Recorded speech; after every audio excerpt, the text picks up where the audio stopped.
Assalamualaikum warahmatullahi wabarakatuh. Nama saya Ulfiah, asal Cilegon. NIM saya 2214389. Hobi saya menyukai hal baru. Di sini saya akan menjelaskan tentang perbedaan sifat kebenaran ilmu filsafat dan agama. Filsafat menemukan kebenaran atau kebijakan dengan cara penggunaan akal budi atau rasio yang dilakukan secara mendalam, menyeluruh, dan universal. Kebenarannya yang diperoleh atau ditemukan oleh filsafat adalah murni hasil pemikiran logika manusia dengan cara perenungan berpikir yang mendalam, logika tentang hakikat sesuatu, metafisika. Agama mengajarkan kebenaran atau memberi jawaban berbagai masalah asasi melalui wahyu atau kitab suci yang berupa firman Tuhan. Kebenaran yang diperoleh melalui ilmu pengetahuan dengan cara menyelidiki tersebut adalah kebenaran positif, yaitu kebenaran atau teori yang lebih kuat dalil atau alasannya. Dan yang kedua, saya akan menjelaskan tentang ontologi, epistemologi, dan aksiologi. Ontologi berasal dari bahasa Yunani, yaitu ontos berarti yang berada, being, dan logos berarti pikiran, logik. Jadi ontologi berarti ilmu yang membahas tentang hakikat sesuatu yang ada atau berada, atau dengan kata lain artinya ilmu yang mempelajari tentang yang ada atau dapat dikatakan berwujud dan berdasarkan pada logika. Sedangkan menurut istilah adalah ilmu yang membahas sesuatu yang telah ada, baik secara jasmani maupun secara rohani. Di sisi lain, ontologi filsafat adalah cabang filsafat yang membahas tentang prinsip yang paling dasar atau paling dalam dari sesuatu yang ada. Dan yang kedua, epistemologi.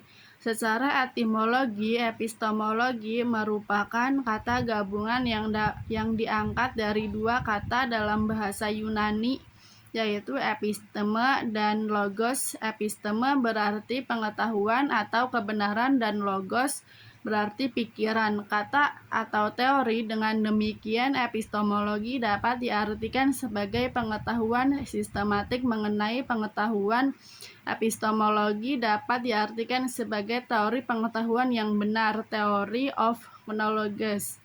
Dan yang kedua, aksiologi. Aksiologi adalah ilmu yang membicarakan tentang tujuan ilmu pengetahuan itu sendiri. Jadi, aksiologi merupakan ilmu yang mempelajari hakikat dan manfaat yang sebenarnya dari pengetahuan, dan sebenarnya ilmu pengetahuan itu tidak ada yang sia-sia kalau kita bisa memanfaatkannya dengan tentunya dimanfaatkan dengan benar, dengan sebaik-baiknya dan di jalan yang baik pula. Karena akhir-akhir ini banyak sekali yang mempunyai ilmu pengetahuan yang lebih itu dimanfaatkan di jalan yang tidak benar. Dan yang ketiga, di sini saya akan menjelaskan tentang sejarah filsafat di dunia Islam. Menurut Encyclopedia of Thought, dunia Islam modern, filsafat Islam lahir dari spekulasi filosofi tentang warisan filsafat Yunani yang diterjemahkan ke dalam bahasa Arab pada abad ketiga Hijriah atau abad ke-9 Masehi.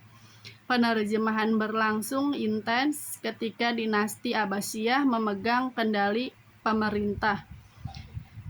Dan yang terakhir, saya akan menjelaskan tentang kesan saya di mata kuliah filsafat. Awalnya saya berpikir bahwa belajar filsafat itu susah, ribet, pusing, dan lain sebagainya. Tapi setelah dipelajari ya tidak seperti yang difikirkan. Yang terpenting adalah kita memahaminya.